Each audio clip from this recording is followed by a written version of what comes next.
오늘 하나님께서 우리에게 주시는 말씀은 구약성경 호세아 7장 4절에서 7절까지 말씀입니다. 구약 1262쪽입니다.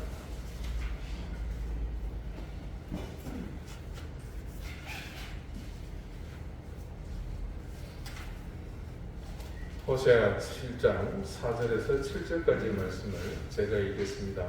이제 다 같이 자리에서 일어나셔서 하나님의 말씀을 공청하십시오. 그들은 다 가늠하는 자라 화자 만드는 자에 의해 달궈진 화덕과 같다. 그가 반죽을 뭉침으로 발효되기까지만 불일으키기를 그칠 뿐이니라.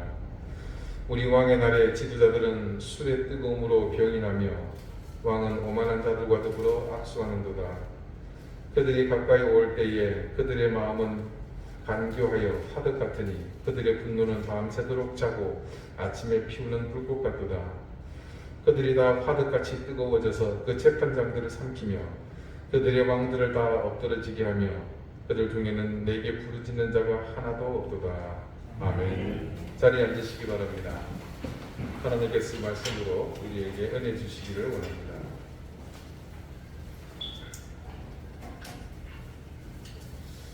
울 밑에선 봉숭아야 내 모양이 처량하다. 길고 긴 날 여름철에 아름답게 꽃필 적에 어여쁘신 아가씨들 너를 반겨 놀았도다. 자, 이때 어여쁘신 아가씨들이 봉숭아를 반겨 뭘 하고 놀았겠습니까? 네, 그렇습니다. 손톱에 봉숭아 물을 들이고 노셨습니다. 잘 자란 봉숭아 꽃잎을 백반을 섞어 찧어 손톱에 바르고 비닐로 꽁꽁 싸고 하룻밤 정도 지나고 나면 비닐로 싼 부분이 손가락을 포함해서 온통 빨갛게 물듭니다. 손가락이야 설거지 몇 번 하고 씻고 나면 금세 지워지는데 이후에는 손톱에만 매니큐어를 바른 듯이 그렇게 붉은빛이 남게 됩니다. 이렇게 물든 손톱의 물이 첫눈 여기까지 없어지지 않으면 첫사랑이 온다는 그런 설이 있었다고들 하죠. 나이 드신 분들은 꿈도 꾸지 마시고. 예쁘신 아가씨들은 그렇게 울 밑에 핀 처량하신 봉숭아와 그렇게 놀았고, 그럼 저는 어릴 때 어떻게 놀았을 것 같습니까? 네, 잘 익은 봉숭아 씨 주머니를 터뜨리는 재미로 놀았습니다. 잘 익은 봉숭아 씨 주머니는 마치 용수철을 펴서 이렇게 고정시켜 놓은 듯 살짝만 건드려도 서너 갈래로 갈라지면서 톡 터지고 오그라들죠. 그러면서 씨가 사방으로 펴집니다. 그래서 모 가수가 이런 노래를 불렀습니다. 손대면 톡 하고 터질 것만 같은 그대 봉숭아라 부르리. 제가 코로나만 안 걸렸어도 좀 멋있게 부를 텐데. 뭐 때문에 터질 것만 같은 건지 노래는 다음 소절의 이유를 소상하게 설명합니다. 손대면 톡 하고 터질 것만 같은 그대 봉숭아라 부르리. 더 이상 참지 못할 그리움을 가슴 깊이 물들이고 수줍은 너의 고백에 내 가슴이 뜨거워 터지는 화상처럼 막을 수 없는 봉선화 열정. 그리움에 사무치는 가슴이 너무 뜨거워서 화상처럼 터질 것 같은 연정이 마치 터져버릴 것 같은 봉숭아 씨주머니 같다는 말이겠죠. 그것은 비단 연정뿐만이 아니라 무엇이든 간절히 바라고 원하는 것이 가득 채워지게 되면 그럴 수 있습니다. 그런 의미에서 이 시대 사람들은 마치 완전히 익어 한껏 부풀어 올라서 누구든 손만 대면 터져버리는 봉숭아 씨 주머니처럼 그렇게 사는 것 같습니다. 사활이 멀다고 뉴스에 자주 등장하는 소위 묻지마 범죄들이 있습니다. 길 가든 행인을 폭행한다거나 저항할 힘이 없는 노인이나 여인을 상대로 벌어지는 무차별 폭행 사건들 말입니다. 그런 범죄를 저지른 사람들은 대부분 그 속에 이런 충동들이 가득해서 조금만 자극을 주면 봉숭아 씨주머니처럼 그렇게 터지고 반응하는 것입니다. 사람들이 많이 모이는 공공장소에서 종종 눈살을 찌푸리게 하는 소동이 일어날 때가 있습니다. 젊은 여성이 나이 드신 어른들에게 마구 소리를 지르며 무리한 행동을 합니다. 비단 여성뿐만이 아니라 많은 젊은이들이 그런 행패를 부르는 일이 심심찮게 목격됩니다. 그런 행동들이 충동적으로 일어나는 것처럼 보이지만 실제로는 그렇지 않습니다. 평소 그들의 내면에 그런 행동을 유발하는 요인들이 잔뜩 쌓여 있었기 때문에 그렇게 봉숭아 씨 주머니가 터지듯 그런 행동이 나오는 겁니다. 오늘 말씀 속에 등장하는 달궈진 화덕, 이거는 그 시대를 대변하는 가장 적절한 표현이라고 할 수 있습니다. 그것을 알 수 있는 것이 말씀 속에 그대로 드러나고 있습니다. 4절을 봅시다. 그들은 다 간음하는 자라 그러면서 그 다음 그 간음하는 자를 부연하는 내용이 나옵니다. 그것이 바로 과자 만드는 자에 의해 달궈진 화덕 같도다입니다. 간음하는 자가 결국 달궈진 화덕 같다는 건데 이것이 의미하는 바가 무엇이겠습니까? 화덕이 달궈져 있다. 모든 것이 다 준비되어 있다는 말입니다. 그러니까 반죽을 만들어 화덕이 달궈질 때까지 기다릴 필요 없이 그냥 바로 화덕에 갖다 넣거나 붙이면 금방 과자를 만들 수 있다는 의미입니다. 일반적으로 성범죄를 저지르는 사람의 경우를 보면 이 말이 딱 들어맞습니다. 정욕이 불타올라 그 감정을 억제하지 못해서 여성을 상대로 범죄 행위를 저지릅니다. 그런 사람들의 경우는 대부분 그 감정을 조절하지 못해서 일어나는 경우입니다. 지금이야 가스레인지나 인덕션 같은 어느 것이든 불 조절이 임의로 가능하지만 화덕은 절대 단시간의 임의로 그 화력을 조절할 수 없습니다. 화덕은 한번 달궈지면 쉽게 식지 않습니다. 과자 만드는 자에게 달궈진 화덕이 그렇게 언제든 과자를 만들 수 있는 상태가 되는 것처럼 이 시대 사람들은 시와 때를 가리지 않고 언제든 원할 때 가늠할 수 있는 준비가 되어 있는 사람들이었습니다. 마치 봉숭아 씨주머니가 완전히 익어서 부풀 대로 부풀어 올라 손만 대기만 하면 손대면 톡하고 터질 것만 같은 그대가 되어 있었던 겁니다. 창세기 19장을 보면 아주 엽기적인 사건이 기록되어 있습니다. 제가 잠시 그 내용을 읽어드립니다. 저녁 때에 그 두 천사가 소돔에 이르니 마침 롯이 소돔 성문에 앉아있다가 그들을 보고 일어나 영접하고 땅에 엎드려 절하며 이르되 내 주여 돌이켜 종의 집으로 들어와 발을 씻고 주무시고 일찍이 일어나 갈 길을 가소서. 그들이 이르되 아니라 우리가 거리에서 밤을 새우리라. 롯이 간청하며 그제서야 돌이켜 그 집으로 들어오는지라. 롯이 그들을 위하여 식탁을 베풀고 무교병을 부으니 그들이 먹으니라. 아브라함과 조카 롯이 같이 살고 있었죠. 그런데 종들이 일을 하다가 업무상 피치 못할 충돌이 생기게 됩니다. 그래서 이참에 우리가 각기 분리해서 살자.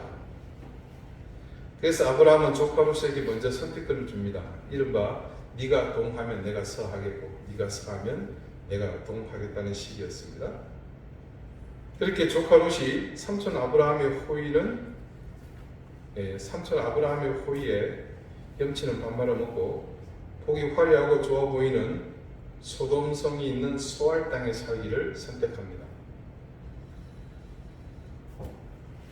이때는 땅 임자들이 별로 없었던 때입니다.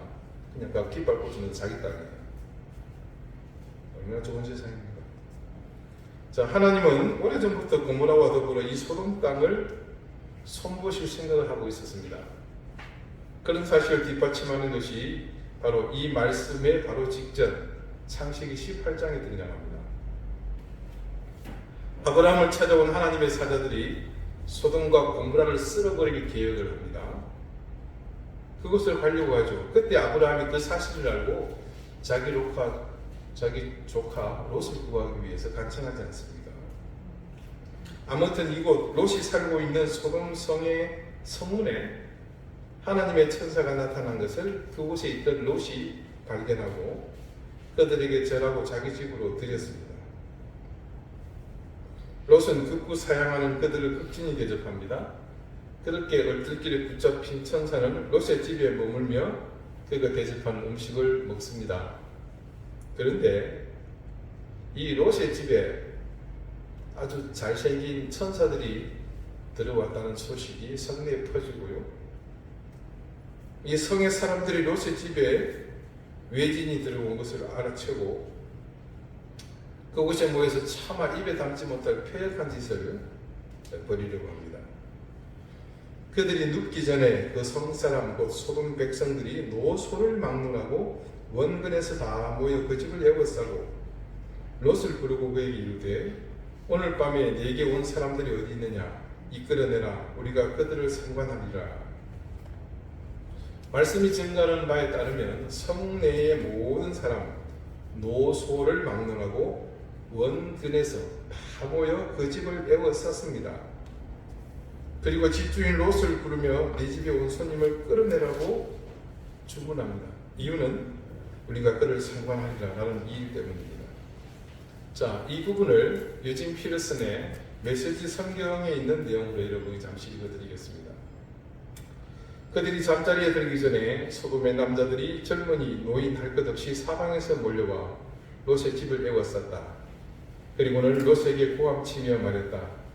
오늘 밤 당신 집에 머물려고 온 사람들이 어디 있어? 그들을 데리고 나오시오. 우리가 그들과 재미 좀 봐야겠어. 자, 이 사람들이 재미를 보겠다는 의미는 차마 입에 담기가 좀 민망해서 따로 설명하지는 않겠습니다. 그러자 익숙한 듯 롯은 그들에게 다음과 같이 대처합니다. 롯이 문 밖에 무리에게 나가서 뒤로 문을 닫고 이르되 청하노니 내 형제들아 이런 악을 행하지 말라. 내게 남자를 가까이 하지 아니한 두 딸이 있노라. 청하건대 내가 그들을 너희에게로 이끌어내리니 너희 눈에 좋을 대로 그들에게 행하고 이 사람들은 내 집에 들어왔은즉 이 사람들에게는 아무 일도 저지르지 말라. 롯은 자기 집을 찾아온 하나님의 천사를 보호하기 위해 나름 대책을 강구합니다. 그런데 그 대책이라는 것이 기가 차서 말이 더 안 나올 지경이죠. 역시 메시지 성경에 기록된 내용으로 제가 읽어드립니다. 롯이 밖으로 나가 뒤로 문을 닫아 걸고 말했다. 여보시오, 제발 수치스러운 짓을 하지 마시고 자, 내게 남자를 알지 못하는 두 딸이 있어. 내가 그들을 내줄 테니 그 아이들과 즐기고 이 사람들은 건드리지 마시오. 이들은 내 손님이요. 소돔성이 있는 놈들이나 롯이나 일반적인 상식을 가진 사람의 사고는 절대 아니라는 것을 충분히 짐작할 수 있는 대목입니다. 왜 하나님께서 이 성을 멸하려고 하시는지 달리 설명하지 않아도 아시겠죠. 소돔의 남자들이 노소할 것 없이 몰려와 롯의 집에 머물고 있는 하나님의 천사를 탐하는 것이나 자신의 딸을 아무렇지도 않게 그들의 성적 놀이의 대상으로 내어주려는 롯이나 똑같은 놈들입니다. 이 성의 사람들은 단적으로 드러난 것으로 알 수 있듯이 성적인 욕구가 충만할 대로 충만한 사람들이었습니다. 그것도 일반적인 성욕이 아니라 남자와 남자가 서로 성행위를 하는 이른바 동성애가 버젓이 성행하는 그런 곳이었습니다. 영어 단어 중에 소돔이라는 말이 있습니다. S-O-D-O-M-Y, 소돔이. 바로 이 소돔이라는 지명에서 유래한 단어입니다. 사전을 찾아보면요, 동성애, 짐승과 교접하는 수간이라는 것이 있습니다. 이 소돔성이 얼마나 타락한 성읍이었는지 짐작하고도 남습니다. 롯의 그런 제안을 이 성 안의 남자들은 수락하지 않습니다. 그들이 이르되 너는 물러나라. 또 이르되 이자가 들어와서 거류하면서 우리의 법관이 되려 하는도다. 이제 우리가 그들보다 너를 더 헤아리라 하고 롯을 밀치며 가까이 가서 그 문을 부수려고 하는지라. 사실 롯도 이 성의 이주민에 불과했습니다. 우리로 치면 육지 것이죠. 그들은 롯의 제안을 단박에 무시하고 더 강력하게 롯까지 위협합니다. 자, 이쯤 되니 하나님의 천사들이 나서지 않을 수 없게 되었죠. 그 사람들이 손을 내밀어 롯을 집으로 끌어들이고 문을 닫고 문 밖에 무리를 대소를 막론하고 그 눈을 어둡게 하니 그들이 문을 찾느라고 헤매었더라. 결국 천사들이 집 밖에 몰려온 이 썩을 놈들의 눈을 어둡게 만들어 버렸습니다. 그리고 천사들은 자신들이 이 성에 온 목적을 롯에게 소상히 말하고 떠납니다. 그리고 롯에게는 속히 이곳을 떠나라 그러죠. 그 사람들이 롯에게 이르되 이 외에 내게 속한 자가 또 있느냐? 너의 사위나 자녀나 성중에 내게 속한 자들을 다 성 밖으로 이끌어내라. 그들에 대한 부르짖음이 여호와 앞에 크므로 여호와께서 이곳을 멸하시려고 우리를 보내신다니 우리가 멸하리라. 여러분, 이 소돔성의 상황이 여러분의 상식으로 이해가 되십니까? 그것도 지금과 같이 우리가 살고 있는 이 시대 말입니다. 성문화가 타락할 대로 타락해서 그런 문란한 사회도 아니고 오래전 호랭이가 담배가 아니라 담배를 심던 그 시절,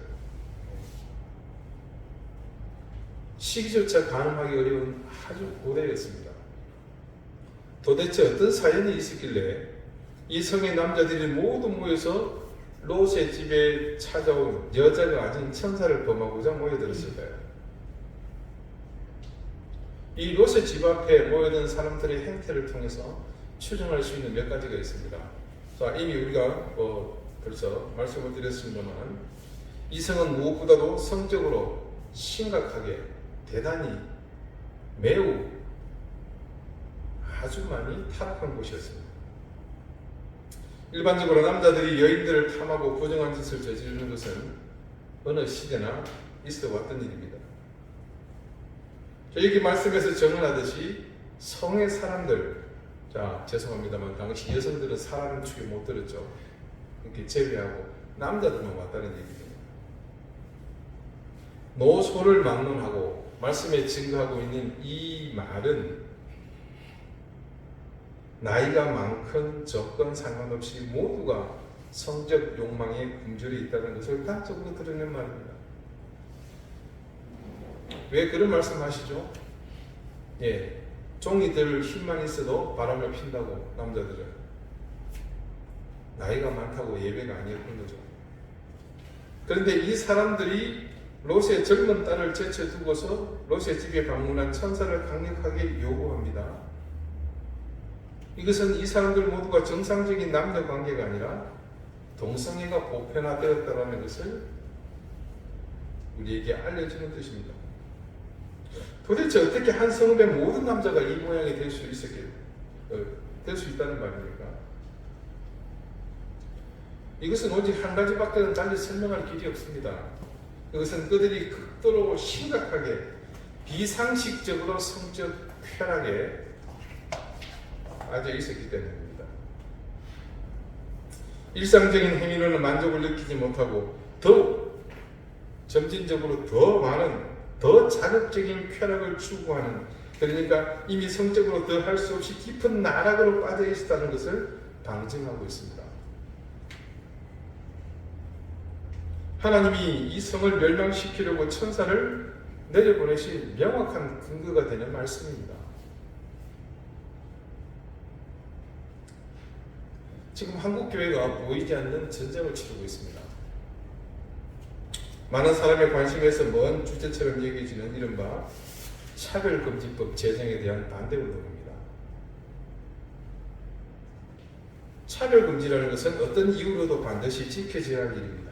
그래서 우리나라의 헌법에는 그 근간에 이 차별금지에 대한 정신을 충분히 담고 있습니다.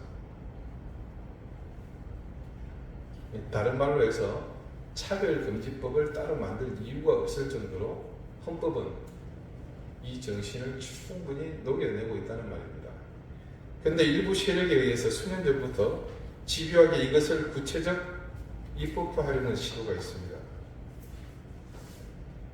교회가 이 사안에 대해서 연합하여 대처하고 있는 이유가 있습니다. 단지 장애인, 이주민, 남녀 차별 등의 보편적 차별에 대한 문제가 아니라 여기에 동성애를 합법화해서 이를 사회 보편의 가치로 자리잡게 하려는 시도가 함께 시행되고 있는 것이 중요한 쟁점입니다. 동성애자들은 자신들의 성적 취향을 생물학적인 것에 원인이 있다고 주장합니다. 쉽게 말하면 그렇게 타고났다는 거예요. 그러나 이는 이미 수많은 학자들에 의해서, 의사들에 의해서 그 근거가 미미하다는 것이 학문적으로 또 실험을 통해서 충분히 입증되었습니다. 오늘 소동성의 사람들이 드러내고 있는 모습에서도 알 수 있듯이 이들이 집단적으로 생물학적인 이상으로 인해 그렇게 동성애에 집착한 것이 아니라 이는 상당히 오랜 시간 성적 탐닉 때문에 점진적으로 나타나게 된 부작용이라는 것을 누구나 알 수 있습니다. 그리고 무엇보다도 우리 교회는 이 문제에 대해서 누구보다도 단호해야 할 이유가 있습니다. 이미 역사적으로 오래전부터 하나님의 말씀은 이것이 죄라는 것을 분명하게 못받고 있습니다. 하나님이 만드신 창조의 섭리를 거슬러 인간의 탐욕을 정당화하려는 시도라는 것을 신앙을 가진 사람이라면 누구나 알 수 있는 부분입니다. 동성애가 합법화되고 사회 전반에 아무런 여과 장치 없이 아이들의 교육 현장에까지 침투하게 되면 이 사회는 소돔과 고모라 꼴이 나는 겁니다. 여러분 한번 생각해 보십시오. 하나님께서 천사들을 보내서 소돔과 고모라를 유황불로 심판하셨습니다. 만약 하나님께서 그렇게 하지 않고 가만 내버려 두셨다면 어떻게 됐을 것 같습니까? 그 자체가 바로 생지옥입니다. 여러분, 그곳에 정상적인 가정이 존재할 수 있었겠습니까? 사람들이 이성을 가지고 과연 그 성에서 살아날 수 있었겠습니까? 이런 성적 쾌락을 주지하지 못해 탐닉하는 공동체의 탐욕의 굴욕을 미래는 불보듯 훤합니다. 여러분, 지금 이 시대가 이처럼 그때와 다르지 않게 달궈진 화덕 같은 시대가 되어버렸습니다. 비단 성적 욕망만이 아니라 돈을 벌기 위해서도 이 시대의 사람들은 충분히 달궈져 있습니다. 여기 저기 돈만 된다면 어떤 일도 서슴지 않고 행동하는 시대가 되지 않았습니까?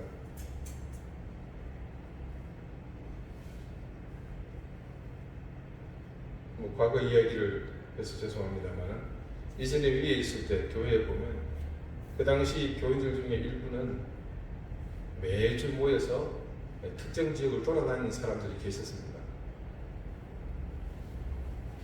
땅 보러 다니는 분들입니다. 왜요? 우리는 이유를 잘 알고 있죠. 여기저기 남의 돈을 사기쳐서 뺏고 온갖 방법을 동원해서 기별한 방법으로 돈을 뜯어냅니다. 무언가에 달궈졌다는 것은 위험 신호입니다. 더군다나 그것이 하나님의 뜻과 무관한, 아니 오히려 하나님의 뜻에 맞서는 인간의 욕망으로 달궈졌다면 더욱 위험합니다. 그 뜨거운, 그 달궈진 화덕이 얼마나 무서운지 말씀은 오늘 그들이 다 화덕같이 뜨거워져서 그 재판장들을 삼키며 그들의 왕들을 다 엎드러지게 하며 그들 중에는 내게 부르짖는 자가 하나도 없도다. 7절에 이렇게 증거합니다. 그 욕망의 열기가 모든 것을 집어삼킨다고 증거합니다. 공정과 불의를 심판하는 재판장을 삼킬 뿐 아니라 심지어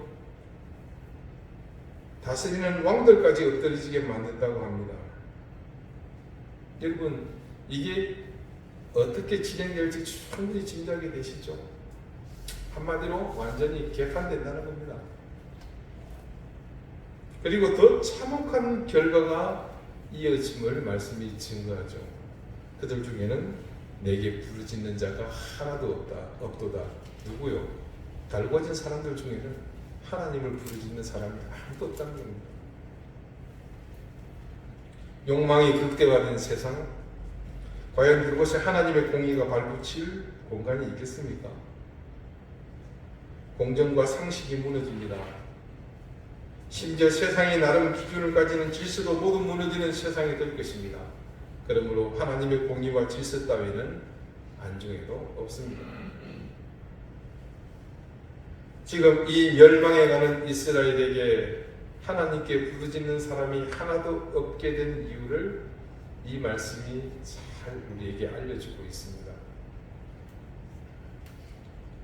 저와 여러분이 평생을 살면서 가장 우려하는 것이 있다면 어떤 것이 있겠습니까? 좀 우리 스스로 우아하게 한번 생각해 봅시다. 네, 우리가 하나님을 떠나는 일이겠죠. 우리의 인생의 여정을 통틀어서 그것보다 큰 낭패가 과연 어디 있겠습니까? 아니, 무엇이 있겠습니까? 그런데 우리가 허망한 것에 가르쳐진다면 오늘 말씀이 증거하는 것처럼 우리도 하나님을 부르짖지 않는 사람으로 변할 수 있습니다. 다른 목사님들도 저와 같은 생각을 하시는 분들이 많습니다만 세상이 좋아지면 좋아질수록 걱정되는 것이 있습니다. 그것은 하나님을 떠날 수 있는 기회가 더 많아진다는 그런 생각입니다. 제가 또 우려하는 것 중 하나가 그와 맞물린 이 세상의 기류입니다. 요즘은 이전과 비교할 수 없을 정도로 개개인의 인권을 지나칠 정도로 강조하는 그런 세상이 되었죠. 학생의 인권에 대한 조리한 재정 문제로 한때 교육계가 큰 홍역을 알았습니다. 그 이후 군대를 필두로 해서 우후죽순 여러 단체에서 인권을 앞세우는 일이 생겨납니다. 여러분, 학교와 군대는요, 공의, 인권과 맞서는 특별한 문화가 존재하는 곳입니다.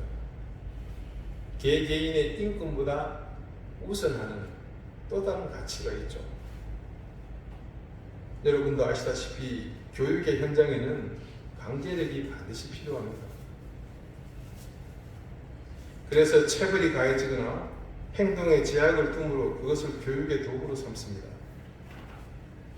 그런데 학생의 인권만을 지나치게 주장하다 보니 학교 교육 현장이 망가지고 있습니다. 교권은 바닥을 치게 되고 교사들은 자신의 정체성에 큰 혼란을 겪게 됩니다. 여기 앉아 계신 분들, 학창시절에 여러분을 진심으로 사랑하고 이끌어 주셨던 그런 은사님들, 이제 우리나라 교육 현장에 은사라는 단어는 더 이상 쓸 자리가 없게 되었습니다. 군대도 마찬가지입니다. 군대는 인권에 앞서 군대의 전제 목적을 지키기 위해서 반드시 군기가 필요합니다. 이는 전시에 적을 맞아서 싸우는 본연의 목적을 위해서 필수 불가결한 것입니다. 그런데 언제부턴가 군대 내에서 병사 인권을 보호해야 한다는 그런 명분 때문에 상식적으로 용납할 수 없는 일이 자행되고 있습니다. 조금 전에 말씀드린 그 군기를 유지하는 힘, 계급에 따른 명령체계가 무너졌습니다.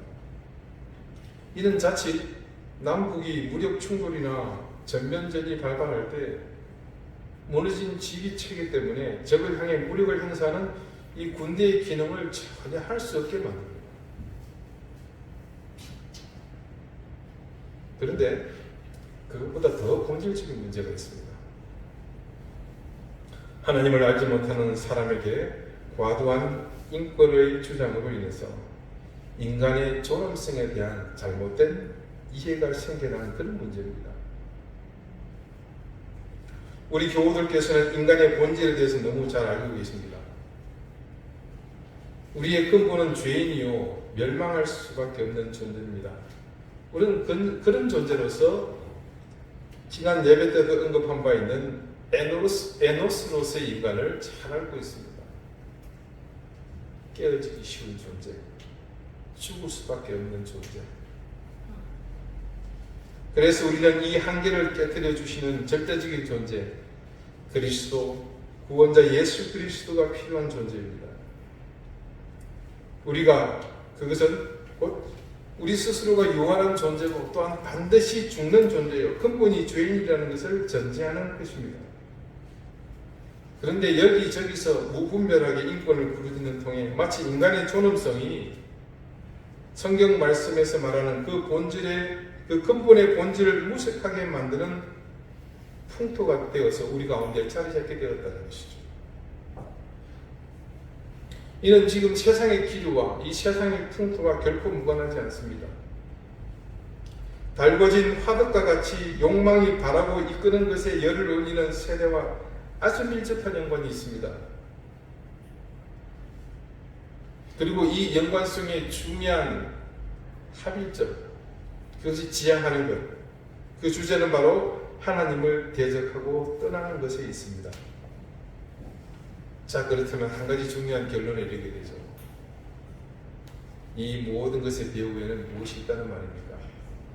악한 영의 존재, 마귀가 함께하고 있다는 것을 알 수 있습니다. 여러분, 우리가 하나님을 향한 열심에 달궈지는 것이 아닌 우리 욕망을 이루는 것에 달궈지는 것은 결과적으로 이스라엘이 모두 하나님을 떠나게 되는 그때와 같은 모습으로 우리도 바뀔 수 있다는 겁니다. 호세아가 말하는 음란에 목말라 달궈진 화덕과 같이 뜨거워져서 하나님의 공의와 질서를 외면하고 하나님께 부르짖는 사람이 하나도 없는 그때와 같이 된다는 겁니다. 지금 우리는 과연 무엇에 달궈져 있을까요? 여러분 각자가 달궈진 이유와 목적이 그것이 무엇이 되었건 달궈진 그것이 바로 여러분의 인생이 됩니다. 그리고 그것이 곧 하나님과 여러분 사이를 정의할 것입니다. 우리의 인생을 뜨겁게 만드는 것이 무엇인지 정확히 진단합시다. 과연 그것이 지금 내 인생을 달굴 만한 가치가 있는 것인지 말씀을 앞에 두고서 냉철하게 판단합시다. 우리의 인생은 부지 중에 우리가 바라보는 곳을 향해 달궈지고 있습니다. 여러분의 인생이 호세아가 한탄하는 달궈진 화덕 같은 인생이 되지 않기를 간절히 바랍니다. 여러분을 뜨겁게 만드는 것이 어떤 것이든 그것이 하나님을 향하는 여러분의 시선과 같은 것을 바라보는지 매 순간 점검하시기 바랍니다. 그리고 그것이 욕망이 이끄는 것으로 달궈지도록 결코 내버려 두지 마십시오. 우리 인생을 돌아보면 수없이 많은 시간이 뭔가에 달궈진 흔적들로 가득합니다. 이제부터는 부지간이라도 멸망해 가고 있는 이 이스라엘과 같이 욕망으로 달궈지는 화덕이 되지 않도록 여러분의 인생이 거룩함으로 뜨거워지시기를 바랍니다. 기도드리시겠습니다. 하나님, 우리가 열망하고 몰입하는 것들은 언제나 우리를 뜨겁게 만듭니다. 오늘 우리는 이스라엘이 과자를 만드는 사람의 달궈진 화덕같이 욕망으로 뜨거워지지 않게 해주십시오. 하나님을 부르는 것이 우리의 인생에서 무엇보다 중요한 일이 되게 해주셔서 우리 스스로 인간의 본성을 바로 이해하여 허황한 꿈을 쫓지 않게 해주십시오. 우리의 인생이 주님으로 뜨거워지기를 원합니다. 하나님을 사랑하는 마음으로 달궈지기를 원합니다. 예수 그리스도 이름으로 기도드립니다. 아멘.